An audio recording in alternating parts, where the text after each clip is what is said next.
Welcome to Health Oddity, the show that strips away the jargon and hype surrounding all things health and fitness to help you live a long, strong and energetic life.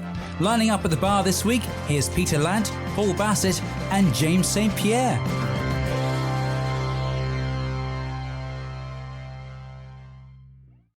Hello and welcome to the Health Oddity podcast, episode 88. So we are joined today, I'll introduce with the usual hosts that we have, and we have a really fantastic guest on today, joining us from Seattle in the Pacific Northwest of America. So I will first of all introduce Mr. Peter Lant, who is in Bath in England. How are you doing, Peter? I'm all right. How are you? I'm very good. I'm very, very good indeed. Thank you. Yeah. Are you? Marvelous. Yeah, no, I'm doing well. I'm looking forward to this. Weather? Sorry? I'm loving the weather. It's great. Yeah, I've been out with the boy today, doing some headstands and stuff like that. I was lifting stones yesterday. I found some stones on one of the walks that we do. So I was lifting those. There was one I managed to get just off the ground last week on Friday. And I went up there yesterday and I managed to get it up, but I couldn't get into the bottom of a squat to steady it for some reason. My excuse is that I was facing uphill, so it's harder to squat down. I might be right, I might be wrong, who knows? So I'm going to go up again tomorrow and have another go. So it's on a 10-mile walk that we do. It's about 3 miles in, so that's really good. Yeah, but I'm looking forward to this today because I've been following this guy, who you've probably seen now because he was laughing and it showed his face. But yeah, I've been following this guy for about 10 years, and it's been an interesting journey. Brilliant. And how are you? Paul, in Putney in London? I'm all right. I'm not bad. Nothing controversial to follow Peter by, so I thought I'd say something controversial. Peter, I want to pull you up. We all share the same coach. So Paul McElroy shows a rather impressive video of him jumping with a 40-kilo kettlebell. And then you request him to do it topless with cut-off jeans made into hot pants. Yeah. Don't forget to spray yourself with baby oil first. Yeah. That. Was that a legitimate request, or was it? Yeah, of course it was. Of course it was. That's what we all want to see, that. Because I'm sure with he's a Celtic red-haired Irishman, so I'm sure he's got a lovely tan as well.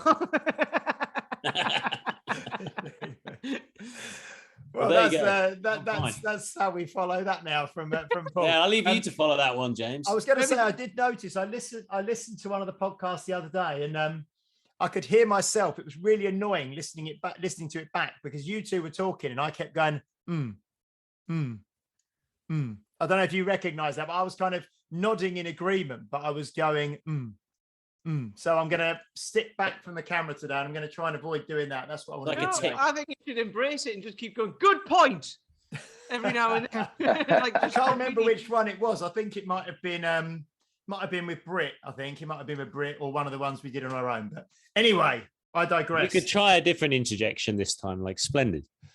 Sorry. Yes. No, I'll keep saying it. I'm just going to sit back. Here we go. This is James walking the walk, doing exactly what he says he does in daily life. And he's basically, checking himself and being not critical of himself, but reflecting on what he does and trying to make himself a better person by not annoying you on this podcast. As a listener, it was annoying me, so I thought I've got to stop doing it. What we need is a particularly dedicated listener to chop up all those bits and stick them together in a single. What, like me? Yeah. Peter, can you do that? Thanks. Write the show notes as well. Anyway, guys, we are joined today by Jeff Sokol. Hi, Jeff. How are you doing? Hey, gents. Happy to be here. Excellent. So I'll just quickly let the guys know. I mean, Pete mentioned that he'd been following Jeff for a long time. I think the first time I became aware of Jeff was years ago I think he did a podcast for Strength Matters, I think, a long time ago. I mean, it must be, again, 8-10 years ago, something like that. And then was following Jeff on social media and things like that. And then in 2015, I was on my honeymoon in the Pacific Northwest. And everywhere I went to Vancouver and Seattle and Portland and Vancouver Island and all different places. And everywhere I went, I kind of wanted to try and catch up with, coaches that I may follow or people who I may be aware of. And I I pinged Jeff a message when I was in Seattle, and he said, "Yeah, come down and we'll do a session." And at the time, I think I'd seen a picture of you, Jeff, where you were. It was a heavily kind of, it was a very arty shot of you wearing the Bane mask from Batman, I think, with two heavy kettlebells in front of you, and it's black and white, and it was really menacing and serious. And I thought, oh God, I wonder what this guy's actually going to be like in person.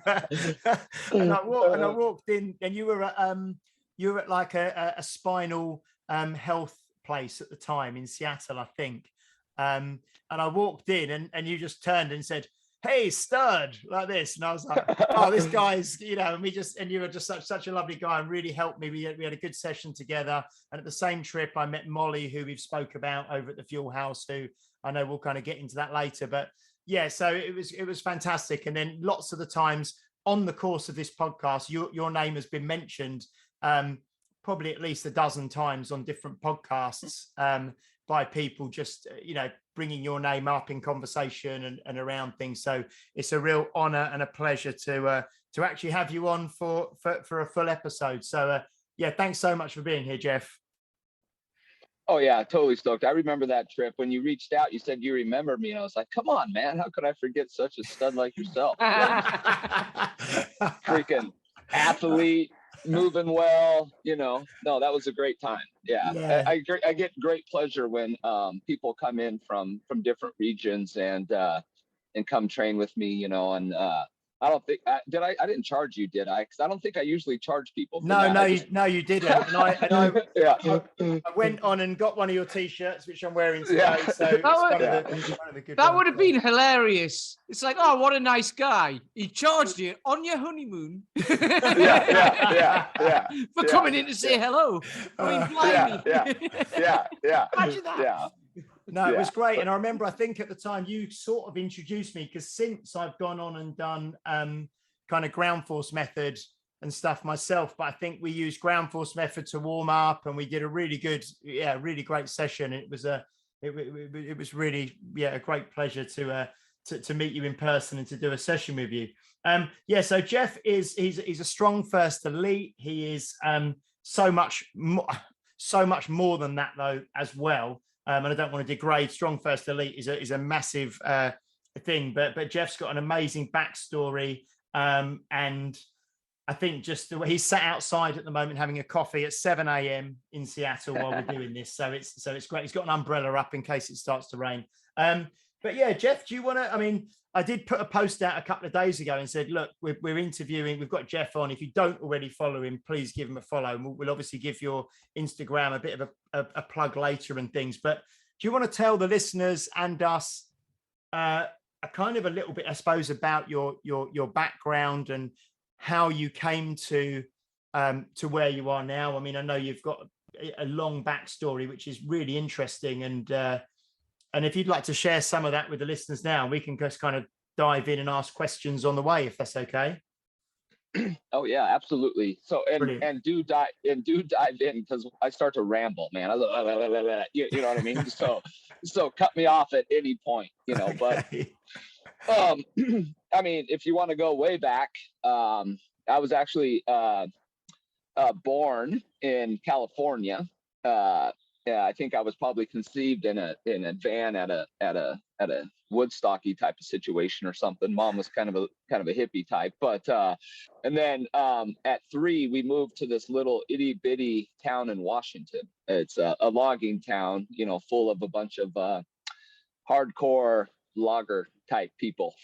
Small town, hardworking, very patriotic. Just people that work hard, love their country, do their stuff.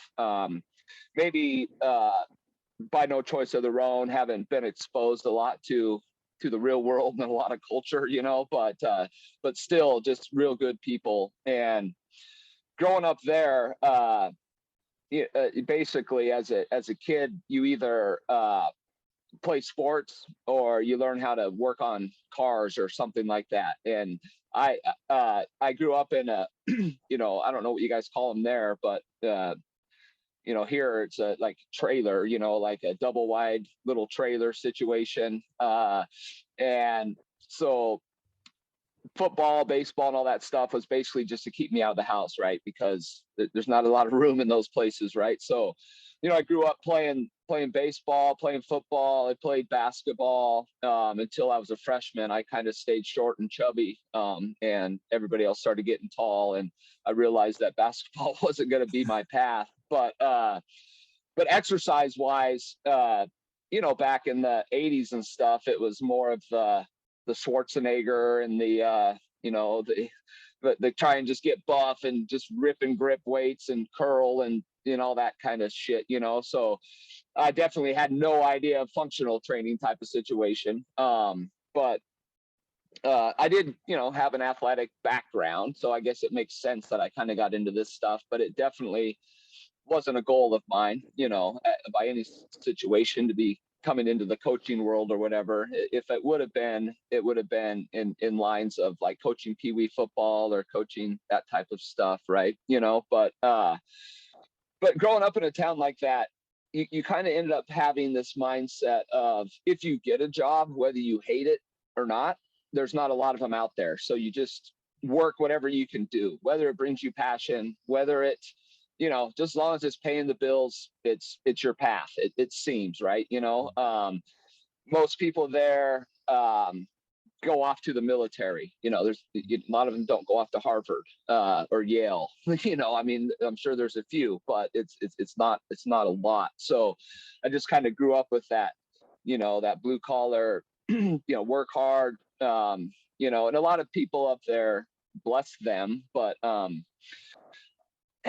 I won't say it's because they're unhappy or whatever, but it was like kind of like the men yelled a lot. I mean, it was the kids fought a lot. I've been in more fist fights than you could imagine. And I was always kind of a rough and tumble type of cat.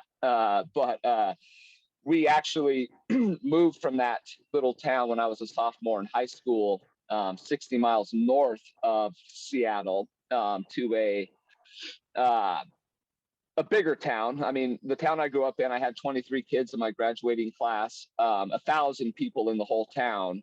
And then the school that I went to up in Mount Vernon, there's like 300 kids in my class, right? So the high school had more people than my town, right? So that was a good thing, even though when my parents left, I stayed in Morton. I was like, I'm not going with you. I'm staying here. So I was like couch surfing with my buddies' couches and stuff. And then I realized that old adage was very true, that money doesn't grow on trees.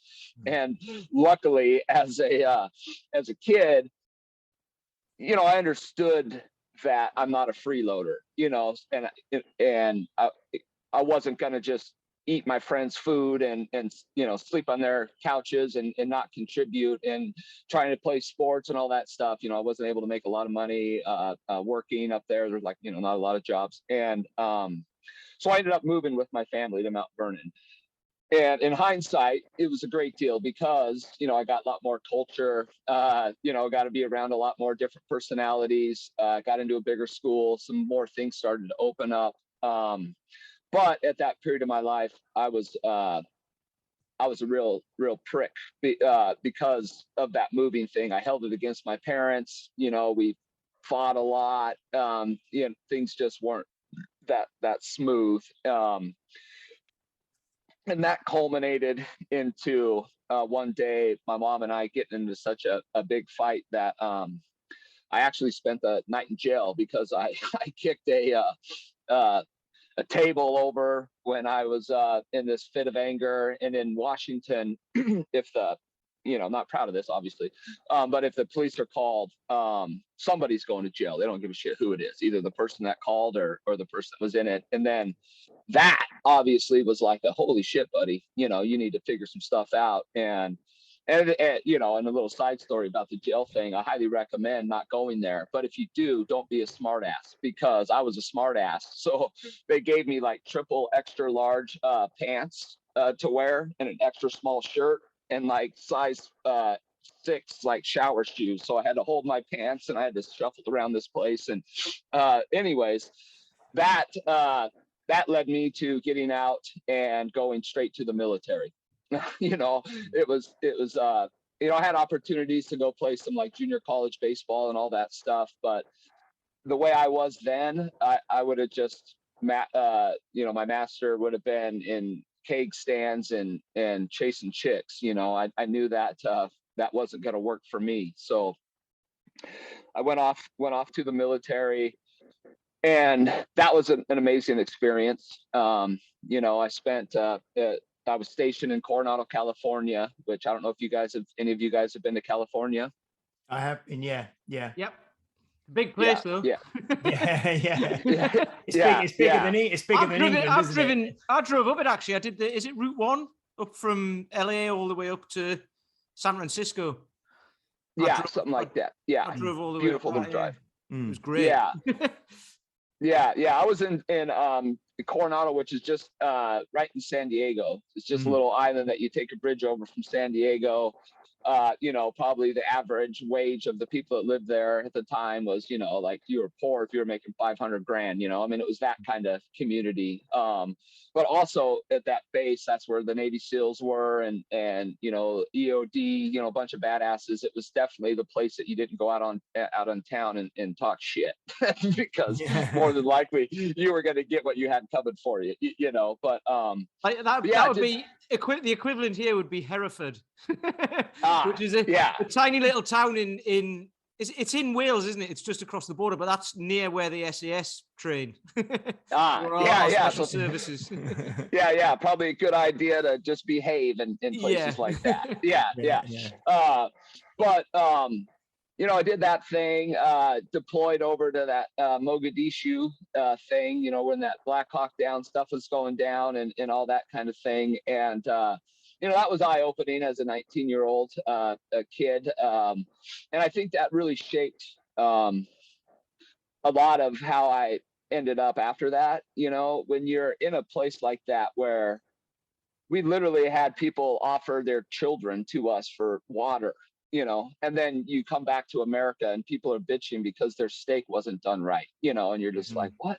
You know, what is wrong with you people? And then current events today, you know, I mean, due to the, you know, not offending people, you know, I have to be very careful on social media to really share my real thoughts on what's going on in today's world and all this stuff. And I have to self-censor, even though I don't know, I'm pretty frustrated by all this, to be quite honest, you know, everything that's going on. But anywho, do you feel that you were in the military, I think was it about 8 years, you said, I've heard you say, and you feel that at that stage of your life, that was kind of just what you needed was that a good move for you? That was eye-opening, like you say, you learned a lot, but that was good for you.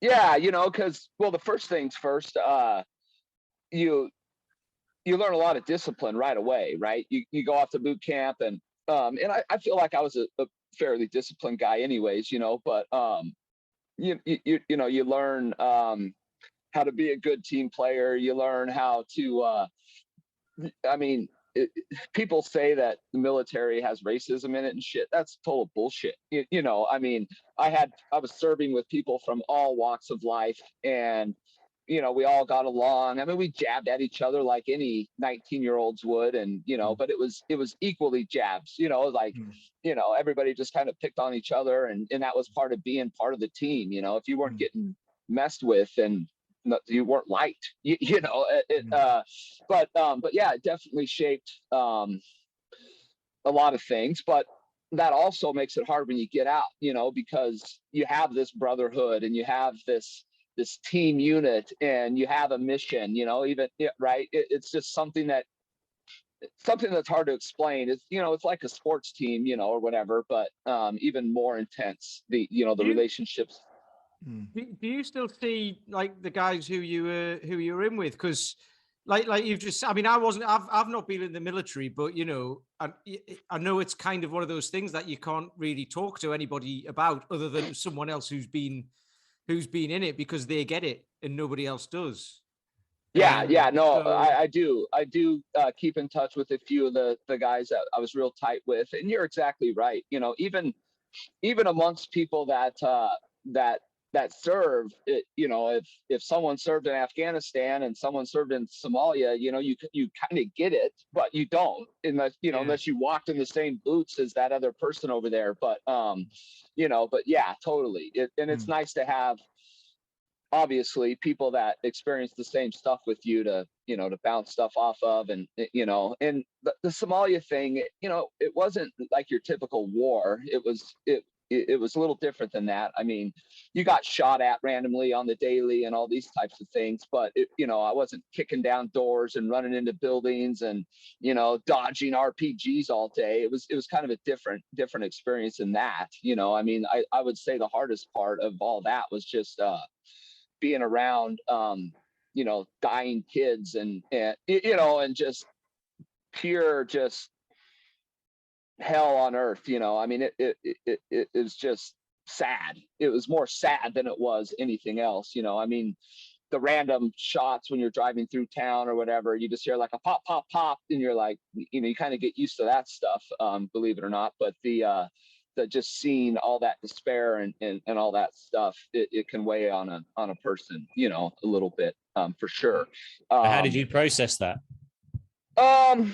I didn't, and that's the thing, right? I would say my anxiety problems that I deal with still to this day, and like depression stuff, I would say that a lot of that I had before I even went in, just from childhood and all these things, but of course, being in a place like that probably stacked on that a little bit, but I didn't process it, and I didn't start processing it until this last year.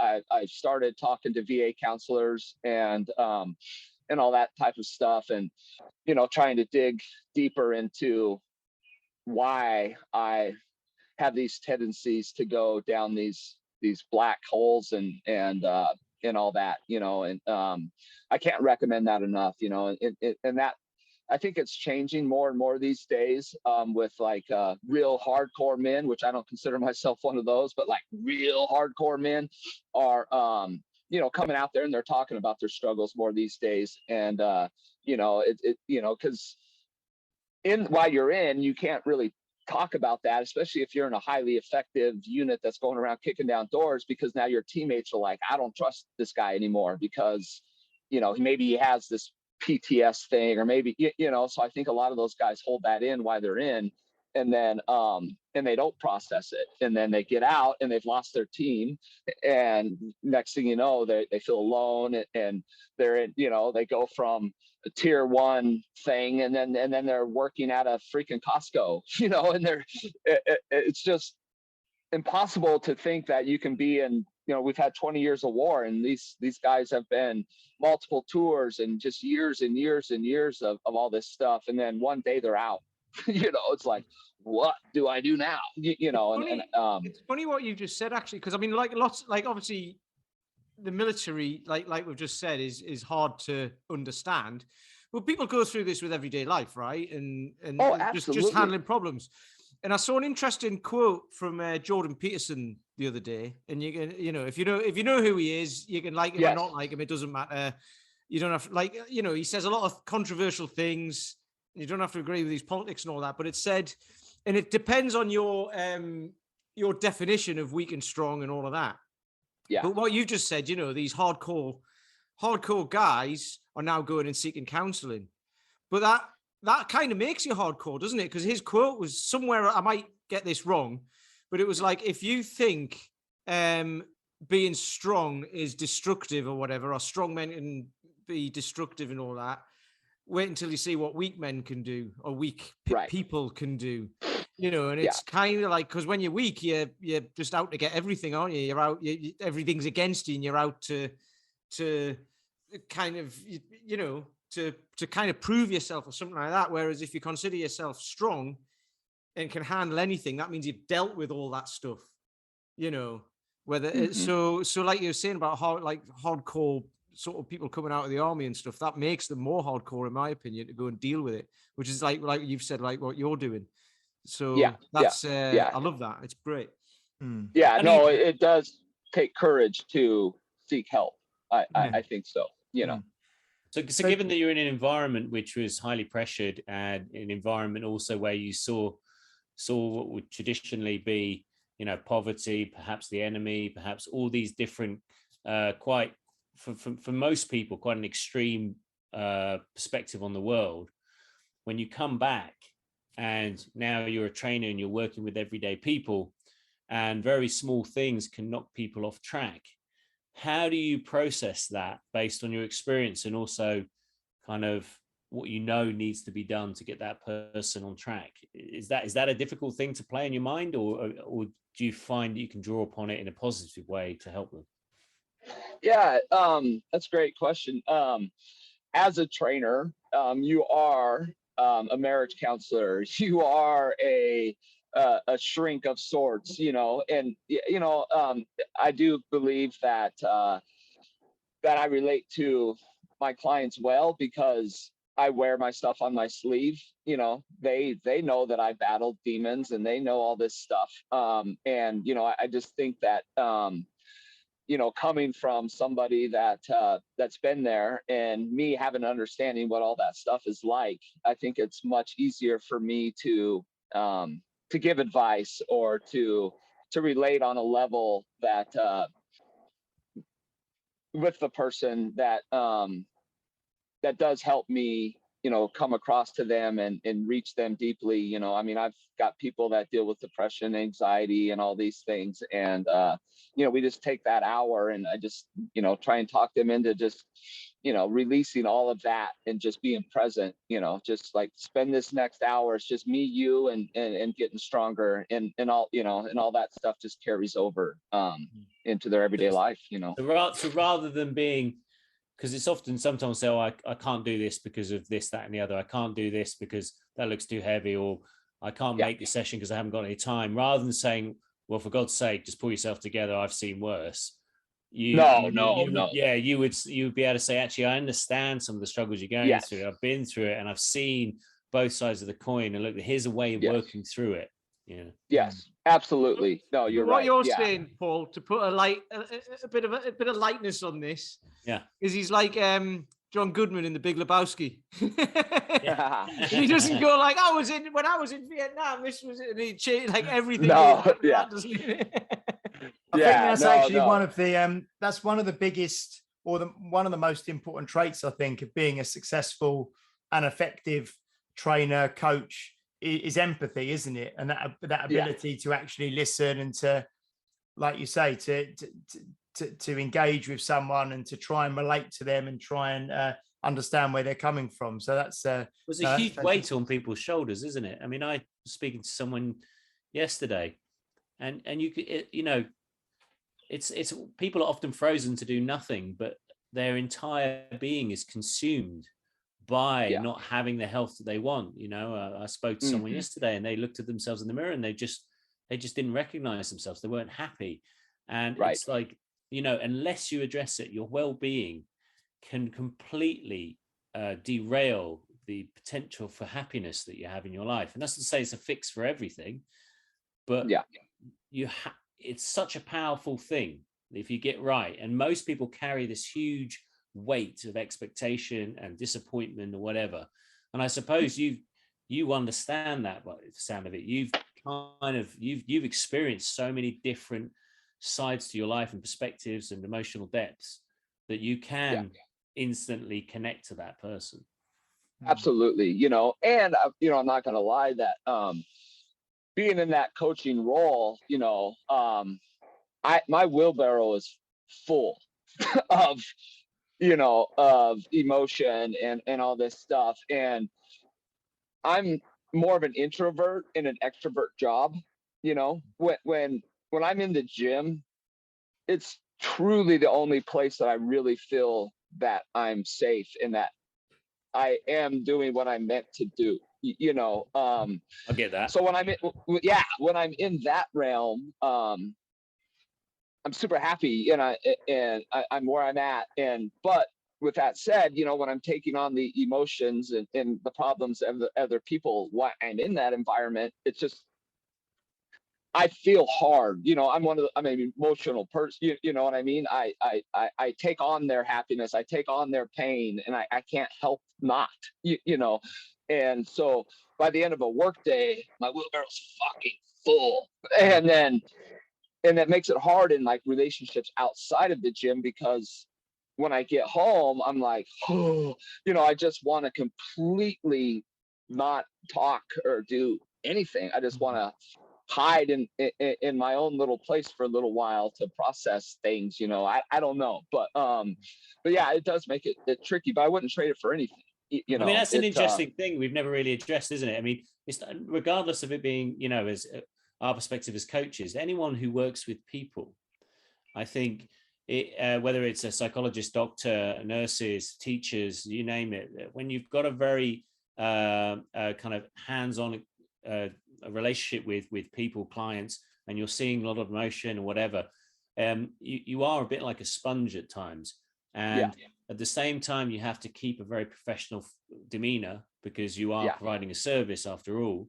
And how you then process that, because it can be mentally exhausting, can't it? Yeah, absolutely. And like, when it comes to relationship stuff, I have to, like, when I, make it understood that when I get home, I need 20 minutes or something. The drive isn't enough, right? I just need to just be me for a minute. And usually what I've been doing these days is I do a lot of dry fire practice with my pistols and stuff, because I'm really, I really enjoy shooting, so I go into the garage, I have this little laser target thing. I spend some time just defragging, doing that, and then, going back into, okay, I'm here, I'm available now, so I think it's important for people that date coaches or people in these type of industries to give some leeway to these type of people, and let them have a moment to kind of defrag and just kind of recenter before getting back into being that partner, or being and that's not for everybody, but for people like me, for sure. Yeah, absolutely. But that works for just all relationships, I think. Absolutely. Everyone has stressful days at work, regardless of what they do, who they are. Like, my girlfriend's a teacher, so we both get each other for that, because she obviously has that. You get that at schools, don't you? And you get this. It's a similar sort of thing. Teaching, coaching, anything like that. But it works out for anybody's day, doesn't it? Just ask your partner when they get home, how was your day? That's all some people want. And then they can either say, I don't want to talk about it, and go off and do whatever they want, or tell you about it, offload themselves for 10 minutes. And then it's like, right, I'm done now. So what we're going to do. Yeah. And that's, that's the other real important thing about this, like depression, anxiety, these things, it's not just for cops or military people or, I mean, every walk of life, and what's a big deal to somebody is nothing to another person. It's just, that mental health stuff is tough, and especially over these last couple of years, obviously, as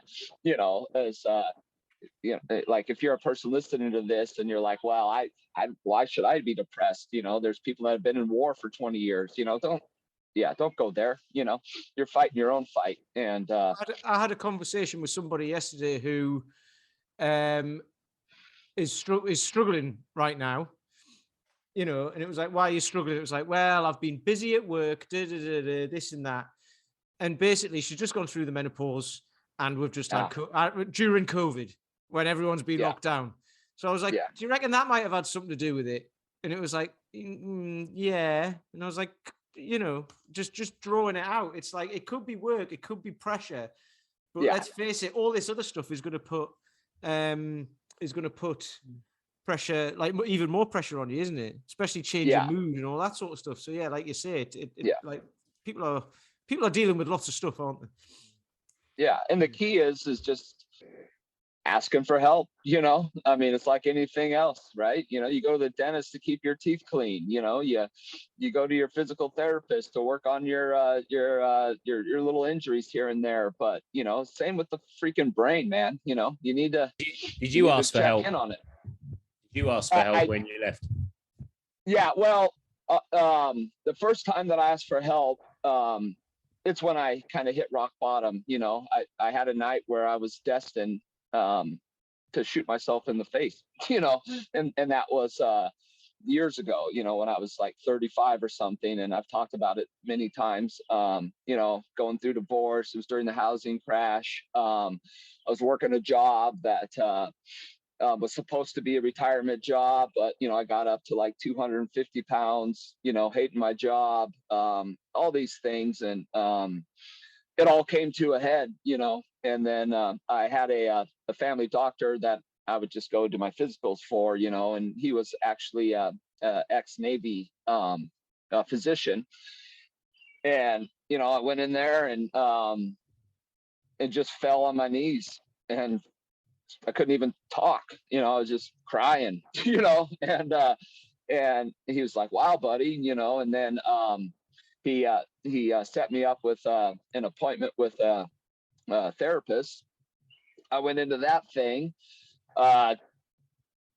45 minutes of just being a blabbling, crying person, and then I didn't go back. I didn't go back. I just went and tried to deal with it on my own. And kettlebells came along during all that, trying to deal with it on my own. Thank God. But I didn't really get serious about my mental health until just this last year, honestly, and it's been huge. I've really discovered a lot about my triggers and, the whys more, and, skills, just like, if you want to get better at your get up, practice going to the elbow, and mental health is a lot of the same way. You start getting these tools, these practice things that to go to when you're starting to feel this stuff, versus it just being this foreign thing in your head that you don't understand, that you have no idea why you're like this, and you just kind of deal with it. I heard a guy the other day talking about explaining what his stuff is like, and he's like, I get up in the morning, it's a Saturday, I have nothing to do, I just get to chill. But inside, it feels like I'm rushing in New York in traffic to get to an interview or something that if I don't make it, my life is over, and it's just running on that all the time, and then if you do that for years, that just becomes your baseline. You don't even know what it's like not to have that feeling of just like, like, I don't know, like, there's people that run around, they don't understand why, but they've lived with it so long that they don't know the other side of it, that, they never are fully relaxed. They never are fully at peace, even when they're supposed to be at peace, because they're doing a peaceful thing.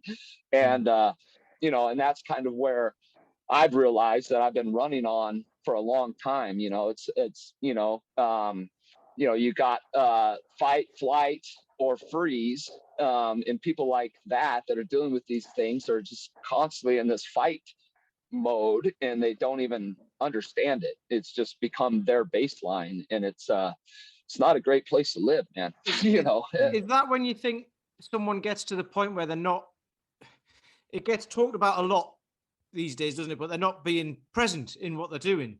So 100%. Even if you've got nothing to do on that Saturday, I mean, my weekends are pretty much like that. I don't really have stuff to do, but I do stuff, and I plan what I'm going to do. Because if I don't, I end up doing nothing. And that, I think that's what you're talking about. Like, people go through every single day doing that. Like, either at work, they're reacting to everything that's going on around them. They haven't got anything scheduled in. They're just putting out fires all day. And then when they get home, they're too tired to do anything else because they've been putting out fires all day, or they're trying to keep everyone at home happy as well. And then weekends, it's like, well, I haven't got anything to do, so I end up doing nothing, but I feel like I should be doing loads. And then that just creates loads of overwhelm around a normal life that everybody has to deal with, doesn't it? Yeah.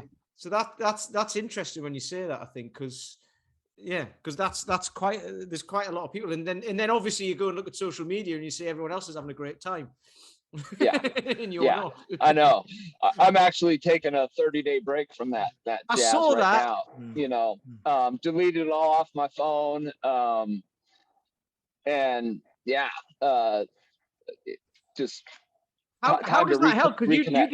do that quite a lot, don't you? You do it like once a year or so, at least. Yeah, I usually take a couple of weeks here and there, and but this time I just want to take a 30-day stretch. And I wasn't going to talk about this, but as a matter of fact, on Friday I'm going in for a procedure. It's called the stellate ganglion block, and when it's I'm actually going to be getting a shot in my neck, in this the ganglion nerve. And basically how it's explained to me is when you are in this state of feeling like you have to make it to a meeting when you don't have one all the time, this nerve gets damaged and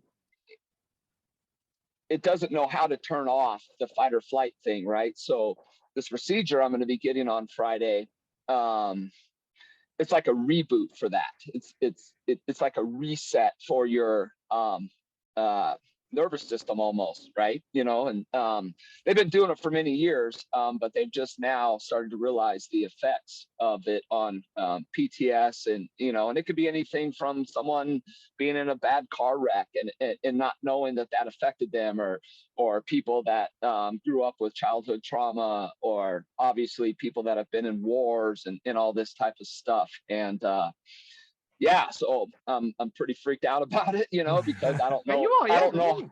So is that's coinciding with it? So you've kind of done that because you're going to have this procedure done, and you just wanted to, like you say, this 30-day off of all social media, just to allow you to go and do this and be private and be present and just to have no pressure to respond to things and all that sort of stuff. Yeah. Exactly.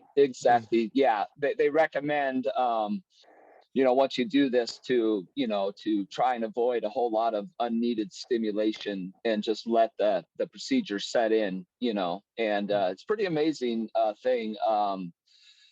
This one shot gives some people relief up to like 8 to 10 years. And people have said before the needle even leaves the neck, they went from, just being trying to get to that meeting to feeling like they're walking on a country road. I'm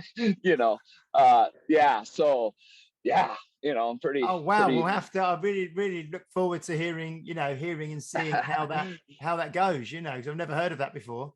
Is that something? Has anyone that had this procedure done before? Is there anyone personally who's had this done? Or not personally, just through lots of research. I've a lot of people that I look up to, like for instance, this guy named Dakota Meyer, a Marine that got the Medal of Honor over there in Iraq, and he said it changed his life completely. And there's just tons of stories like that. Everything from just everyday walk of life people that have had a lot of trauma in their life, just completely changed everything for them.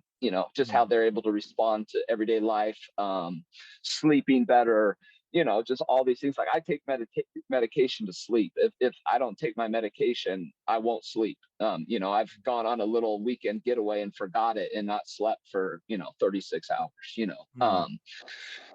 So I'm excited about it, apprehensive about it, of course, but the worst side effect is paralysis, so that's kind of a big deal. But but I made a deal with some people. If that happens, they're just going to take me to a lake and turn their head, and I'm just going to fall out of my chair or something like that. But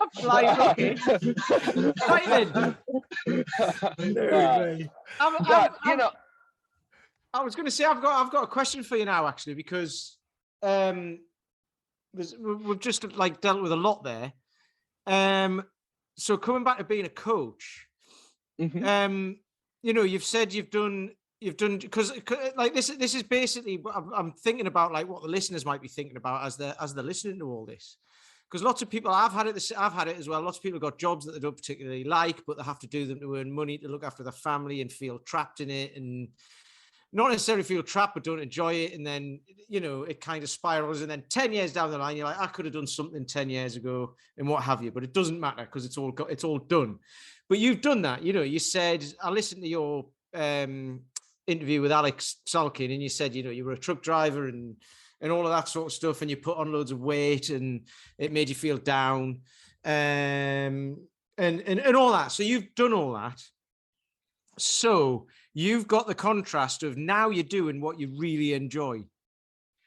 So how much of a difference, and the reason why I'm asking this question is because we know you love it and we know it's put you in a better place. However, you're still going to need to get this procedure done, and you're still looking, you're still not entirely where you want to be, say. So, but you're obviously every day you're getting closer and closer and closer to that, even though you never really get there, do you? We know this as coaches and stuff like that, which is a hard thing to deal with. But once you deal with that, you're like, well, okay, it's a journey and we're going on it. And we're all going on it, and we're going to bloody do it. So how much of a difference has it made being a coach to all of your kind of mental state and what have you? Yeah, that's great question. I think that being in this world where I'm living in passion, I have this place of passion, surrounded by people that are seeking self-improvement, or they wouldn't be there. I think that has opened up the door for me to want to seek more help. If I was still doing some grind job that I hated, I would probably not be seeking help. It like, I don't know how to explain that, but it opened up something in me. It made me see my value, when I get feedback from people that I've really helped them and all this stuff, it gave me some more self-worth, some more self-pride, some stuff like that, which I think really helped open that door for me to seek deeper help. And I tell people all the time, man, if I approach my mental health like I approach my gym workouts, or even if I just approach my everyday life like I approach my gym workouts, I would be so squared away, but it takes work, and I just wasn't willing to do that work, or maybe I wasn't motivated to do that work on that end. I've said many times up until this last year that kettlebell saved my life, and in a lot of ways they did, but it's not the cure all. I would have told you 5 years ago, just fucking exercise, just do it, and it's going to change everything for you. But it's more than that. That will maybe get you in that mindset or that confidence in yourself to seek more help. It's really hard when you're living with no passion, to have that passion to be better, and I tell people all the time, that doesn't take going to the gym and trying to fucking do a beast get up. Maybe for some people that's just walking a minimum of 30 minutes a day for 30 days in a row, something so simple, but just forcing yourself to get up, and right when your alarm goes off, just put on your fucking sneakers and set a timer for 15 minutes and just walk in one direction. When it goes off, turn around and walk back. Just anything to get that stuff kickstarted. With that social media and stuff, you're seeing people do all this amazing things out there, and someone's having an amazing vacation, but you don't see the drive to the vacation where those people were fighting and someone wanted to jump out of the car before they even got there. Nobody sees that. All they see is the people's happiest moments, and half of them are bullshit. These Instagram influencers, they'll drive, go to a pool, get out, take a fucking picture, and leave. They're not even staying at the hotel that they say they're at. It's just a bunch of hocus pocus, right? And that's why I've always tried to be semi-real on there, and talk about my struggles and show missed lifts and all this stuff, because that pressure of trying to live up to these fake things out there is a lot, and again, thinking that that fitness means having to have a 6-pack and all that stuff to get any benefit out of it, or has to be this extreme workout. No, walk, just start walking, and then that turns into something else, and that turns into something else, or whatever. James put something up the other day. I think you put it up, James, with the saying that people. So Jeff just said, I would have said just like ages ago, kettlebell saved my life. I did fitness and all that, but now, say 10 years down the line, it's kind of like, well, actually, that's true, but there's more to it. And you put it up, James, and it was a quote from the Daily Stoic or something, and it was like, people just get on with doing stuff to hide. They do more stuff to hide the actual. I can't remember what the quote was. It was to hide actually who you really are. Yeah, it was a quote. It was a quote from the book. It was a quote from the book that I'm reading at the moment. That was which is Daring Greatly by Brené Brown. But I'm reading that, and that really ties into. There's so much going through my head at the moment talking with Jeff here today. Yeah. But it says, we are a culture of people who've bought into the idea that if we stay busy enough, the truth of our lives won't catch up with us. Yeah. And but you can channel that into anything, right? Like you can channel it into fitness and go, I'm getting fitter, but you're just keeping yourself busy in fitness or whatever. So it's, I mean, I think one of the biggest things for me, I mean, I was talking to a friend of the show, Paul Field, is a big fan of Jeff's on a friend of the show, Paul Field is a big fan of Jeff's on Instagram. And I just love, I mean, when we came on here today to talk with you, Jeff, I had no idea the conversation. It often happens on these things. I had no idea the direction the conversation was going to take, and the fact that we've actually not even discussed training or kettlebells or whatever is not a bad thing. It's just gone in a direction. But I think that the so many people will view, and I know you are very honest on your Instagram, but people look up to you because of your strength, your physical strength that they see on Instagram and things, and they see you doing, these great things with kettlebells with impeccable technique, and it looks great. But I think this conversation is really, it's what Instagram and all social media isn't, is it? That's all surface kind of stuff. And like you say, I mentioned to someone the other day, and I said, really, social media is the edited highlights of people's lives, isn't it? That you see the edited highlights, the bits that people want you to see. And I know that you try and be authentic, and many of us try and be authentic. But I think having this deep conversation with you is, if anything, and again, it's to the Brené Brown book I'm reading at the moment, which is actually around strength and vulnerability. The way you've been so open and so vulnerable on this conversation, actually, the nub of the book is that many people see vulnerability as weakness and being vulnerable as being weak, especially men. And I think that the way you've spoke today has shown vulnerability as being very, incredibly strong, and you're incredibly strong physically, and you're incredibly strong, emotionally and everything to kind of have the conversation you've had. So there's so much going through my head at the moment. It's been really interesting. It's been so interesting talking to you. And it feels a bit kind of trite now to sort of go back to saying, well, how do you do a kettlebell press, and how do you do a swing, and how have these things, impacted you? Because what you're talking about is so much bigger. I mean, however, it can all come back to that if you're doing it for the right reasons, right? This is the thing. A kettlebell press, being able to do a set of 10 with whatever bell that you've been aiming towards doing it. We know about this because we've all done it. It feels great. Yeah.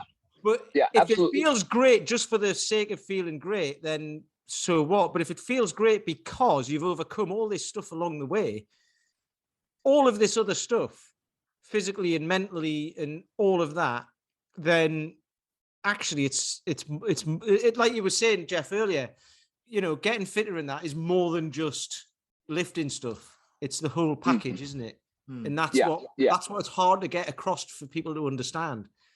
Yeah. And I'll say that, like, one of the biggest powers and benefits of kettlebell training for me personally is is when I'm doing them, I'm so focused on what I'm doing that everything else in the world is quiet.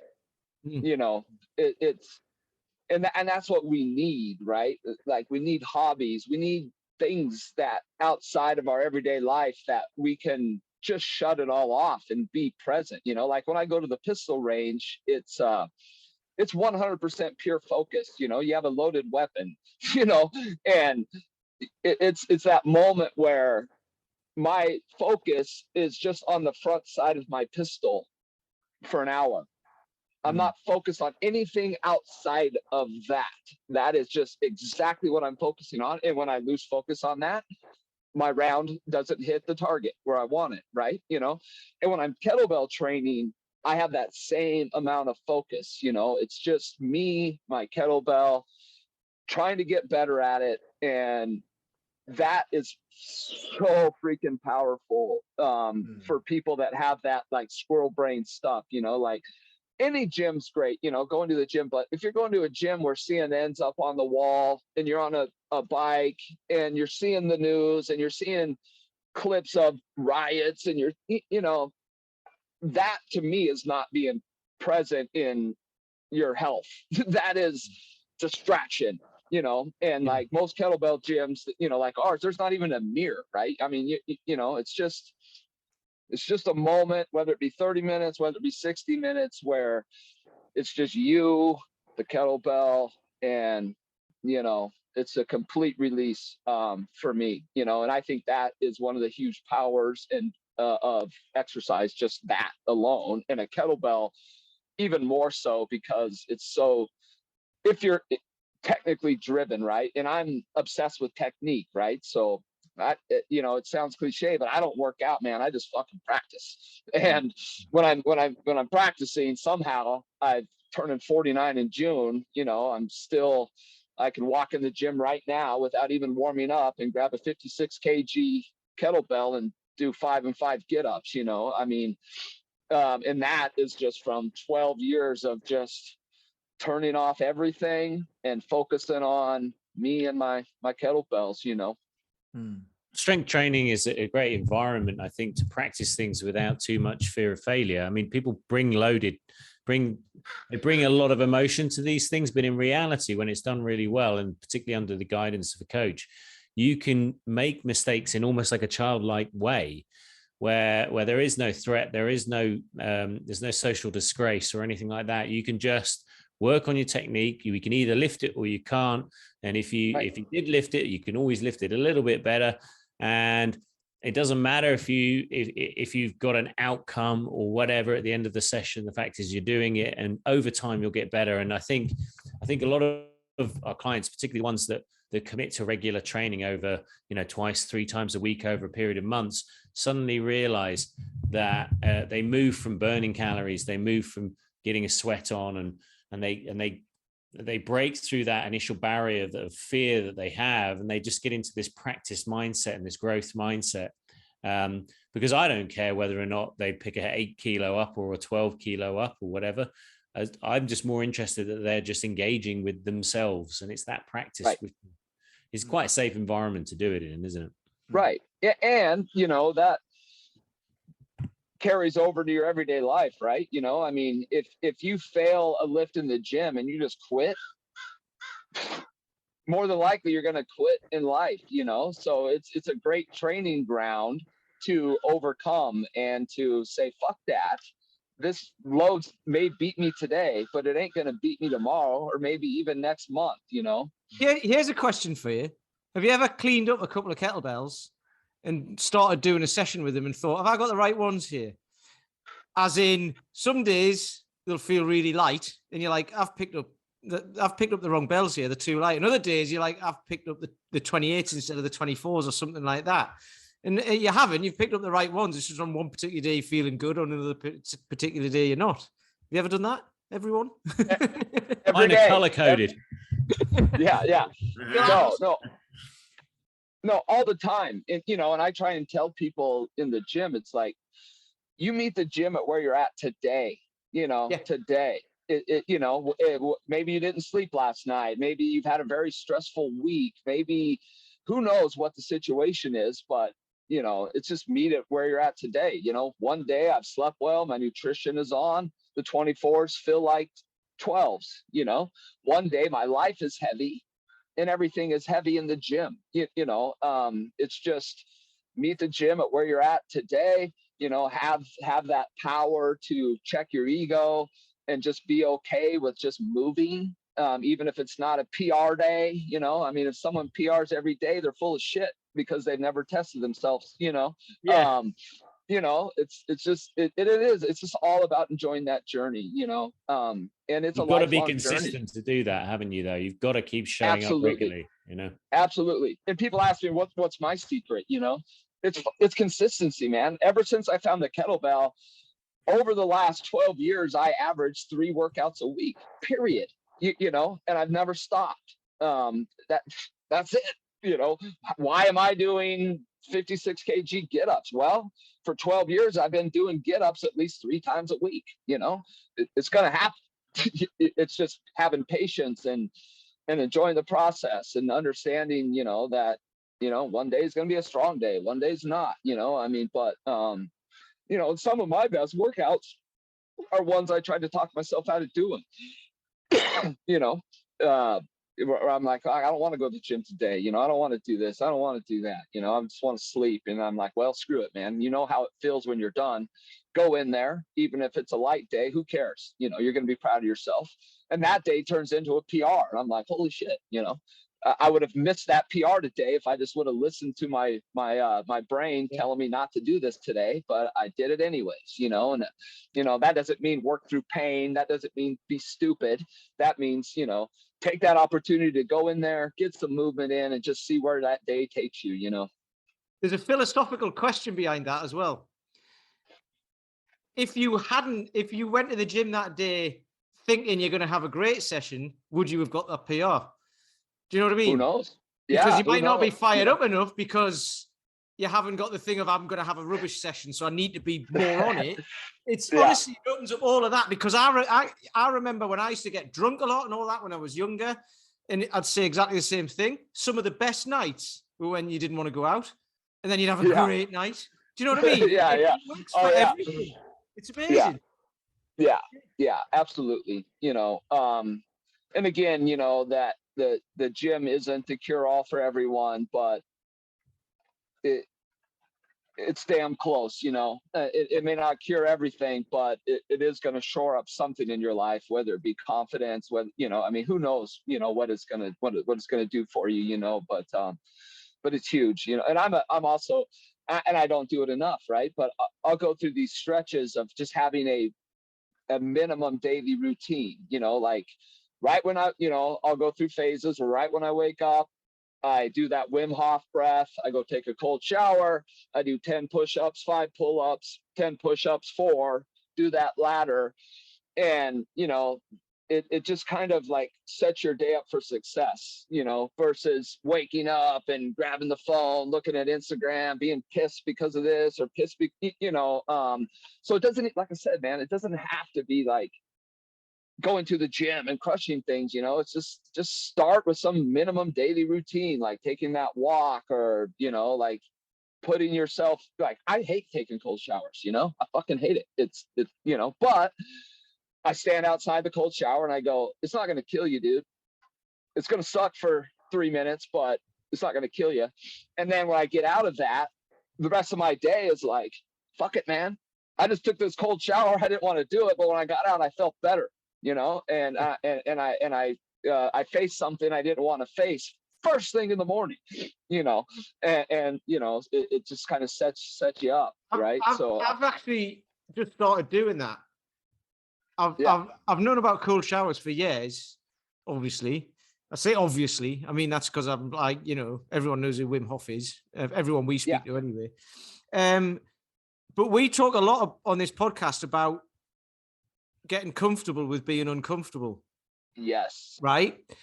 Yes. But I've not been doing the cold shower thing because I'm like, I don't want to. It'll be uncomfortable. So then I was like, Yeah. no, honestly. And then this is what's great about doing this every week. We talk to people like you and everyone else who we've talked to. And it's like, you get reminded again and again and again, and it's in your head again and again and again.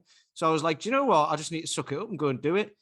And you say you hate it. I actually quite enjoy it. You do the breathing while like I have I have my normal shower first. And then I start doing deep breath in, deep breath out, and then just whack it up cold. And if you keep doing that breathing, the shock goes away. And I stand there and I'm like, I could go longer, but I'm just going to switch it off because there's no point going longer now. So I'm probably doing like a minute and a half. Yeah. And I could do way longer, but then I'm like, actually, that's it. That's all I need. And like you say, it wakes you up and it makes you feel like, well, if I can do that, I can go off and have a great day. It's empowering, man. And you know, you speak of Jordan Peterson, you know, and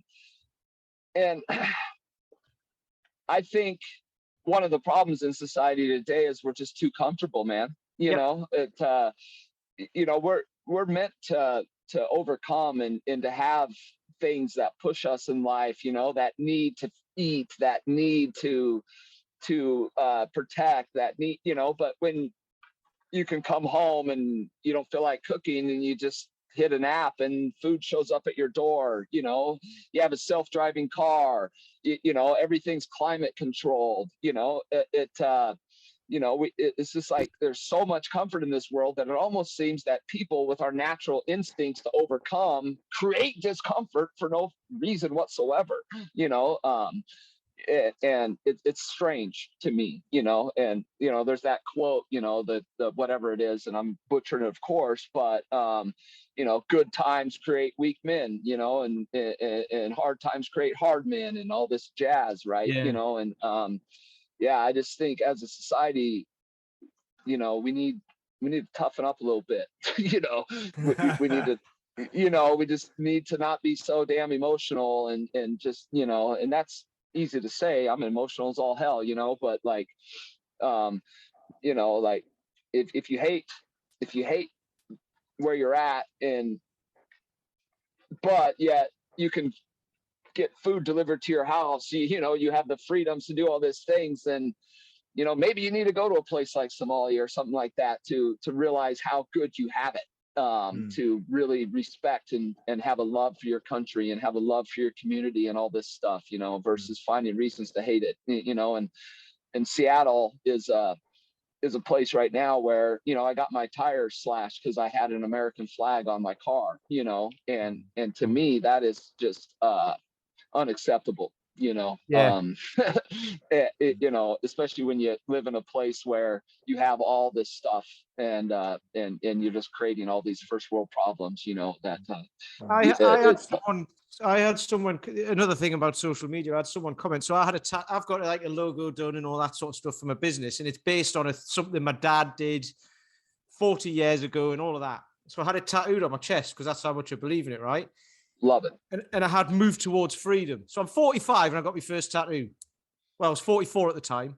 I was 2 weeks before my 45th birthday. But anyway, and it says move towards freedom, right? Around the thing, because I believe, you know, I'm thinking like movement and all of that, and it creates freedom in your life so you can go and do whatever. I posted it online and someone said, in the current climate, do you think people might think you're an anti-vaxxer and all of this other sort of stuff because of that? And I was like, no, I don't think that. And if they do, they can piss off because it doesn't mean that at all. This is something from 40 years ago. You know what I mean? And I was just like, really? Yeah. No, I know, man. I mean, yeah, I could spend hours talking about that kind of stuff, and you know, and then you wouldn't be able to play this because it gets censored in the US, you know, because you have to agree with what everybody else is saying these days, or you're a racist. Joe Rogan gets away with it, so why can't we? Yeah, right. But yeah, you know, I don't know. I just think as a whole, there's just too much division these days, and like, you know, people don't give the benefit. You know, like the other day I posted a little thing. It's like, hey, person A hates kettlebells, person B loves them. You know, persons A and B can be great friends, you know. Yes. It's okay. You know, it's okay. You know, I mean, it's okay. It's okay to disagree respectfully, you know, that there's nothing wrong with that. You know, you know, just think about how much people are limiting themselves by just being in this bubble of just everybody that thinks exactly the same with them. That's very limiting. I mean, it really, really is. Yeah. Right. I think what we better do is start to wrap up on that. I think we're going Oh, to yeah. just over an hour, but no, it's absolutely brilliant. And what I want to say first of all, Jeff, is I really hope your procedure that's coming up. Is it this week? Did you say, or next week? Tomorrow by the time. Friday to Friday. tomorrow. Yeah. Wow. Yeah. Okay. Yeah. I hope that goes absolutely brilliantly, and I'll be really interested to hear how that goes for you, and I hope everything goes smoothly, and you get the benefits from it, and that you've read about and that happen. Pete, do you want to say anything before we wrap up, before we leave? You know what I do? This is going to sound weird, but everything Jeff just said there reminded me, because I'm going to ask you a question in a second, but it reminded me, I saw a thing the other day. You know Les Claypool from Primus, bass player. He's done a what you were saying just reminded me of this. So he's done a song with some other people, and one of them Stuart Copeland, the drummer from the Police, because he was in a band with him. But they've done a song inspired by President Zelensky of Ukraine, and it's called "Man with the Iron Balls." I just thought that was great. But the reason why I've said that is because I saw you put a post up once, Jeff, with Sergeant Thunderhoof as the soundtrack. Yeah. You know Sergeant Thunderhoof, right? You listen to them. Yeah. Yeah. Their lead singer is one of my clients. How bonkers. Oh, no way. That? Yes. Oh, amazing. Dan Flitcroft. Big shout out to Dan and Sergeant Thunderhoof. If you don't know who they are, look them up. They are very good. Bath-based band. They've got a big following in the US, a huge following in the US. Apparently, that's like their biggest following, bigger than the UK. And whenever they play gigs over here, they very rarely play in Bath. They play everywhere else because nobody in Bath knows who they are.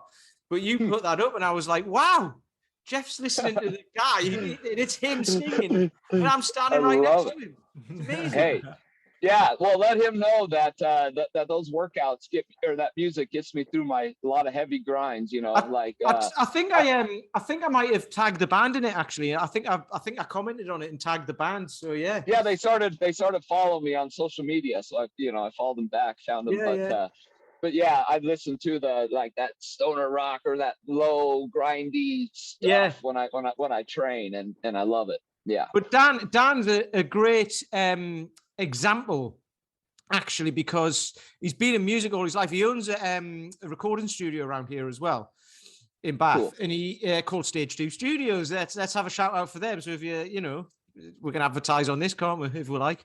But his other studios aren't available. Go to Stage 2. He's been in bands all his life, but then when they got really serious about it, he had to learn to sing properly and all of that, because he just started at the front shouting, and when he was like in his 20s, like having a great time. Then he's like, actually no, and he had singing lessons, and he's Mike Patton from Faith No More is one of his big idols, and he wanted 6-octave range and all this, and he's like, I want to be that good. So he just keeps learning, and they keep they've been together for years. So he's a great example of everything we've just been talking about, and he applies that to his music, and he's just so into it, and he's so into the music community around here. And his studio were doing they were in a program for helping young musicians coming through, so they would get free sessions in the studio to record songs and albums and stuff like that. So yeah, I just thought I'd give them a mention, actually, considering they help you through your workouts. Excellent. I love it. And Paul, do you have anything you'd like to say in conclusion? Yeah, so if you're watching YouTube, my son had just interrupted me, so he's sitting on my lap for a little while. He's potty training. So anyway, no, I mean it's been great to finally meet you. I remember listening to your podcast with Strength Matters many. It was a fascinating story, and of the kettlebell at the time, and it's coming across people like yourself really gave me the confidence that I was on the right track, and I was making good decisions in my life, which I needed to do. So it's fantastic to hear how you process things, how you keep yourself focused, and the empathy that you have for your clients. I think is something that as a trainer, I certainly would aspire to myself as well. Thanks for coming on. Brilliant. Yeah, Jeff, thank you so much for joining us. I mean, if people want to, obviously you're not going to be doing a lot for the next 30 days on social media, but bloody hell, this is rubbish. Yeah, I'd really recommend, is the best way for people to kind of be introduced to you and see what you do? Is it on the Instagram one? Yeah. Instagram, and I do have a Facebook Sokol Strong thing that just shares from my Instagram, but I don't necessarily go there. And then, also, I've been working that Amazon Halo where I've put a few Kettlebell 101 videos up there for them and stuff, but yeah. Yeah, so it's at Sokol, Sokol Strong on Instagram. And yeah, we didn't really get around to talking about it, but yeah, Jeff's been doing work with Amazon Halo, doing some really sort of professional programming and footage and exercise videos for them, but really bringing the skill-based element and the real precision that Jeff is sort of famous for to that platform, which is sometimes, more of a Peloton type thing. It's more of a kind of jump around type thing, but Jeff's really gone in there and taken his core, perspectives and skills and is doing it really properly. So if you're on Amazon Halo, you can go and check out Jeff on there as well. Thank you so much, Jeff. I really hope everything goes well, like I say, tomorrow for everything. Thank you for all the lists. Thank you to all the listeners. Please do like, share, subscribe to the Health Oddity podcast. If you're listening on a platform that allows you to leave a review, please do also leave a review. And if you'd like to come into the Facebook group, just go on Facebook, searching groups for Health Oddity and click to join on that. And then we'll let you in there. But thank you so much again, Jeff. I hope everything goes well. And it's been an absolute pleasure. Well, the pleasure was all mine. And for those that wanted to hear more about training philosophies and all that stuff, I'd love to come on again and go down that road. I know we got off track and some people probably wanted to learn some tips and tricks today, but, get your mind right and your body will follow, No, that's definitely, we'll definitely hold you to that. That'll be fantastic to do another one with you at some stage in the future, Jeff. Thank you. So until next time, everybody, thank you very much. Thanks for listening, and we'll see you next week. Bye-bye. You've been listening to Health Odyssey with Peter Lant, Paul Bassett, and James St. Pierre. To get your regular fix of hype-free health, you can subscribe and leave a review wherever you get your favorite podcasts. You can find out more on today's and other topics at healthodyssey.com or find us on Facebook or Instagram by searching for Health Odyssey.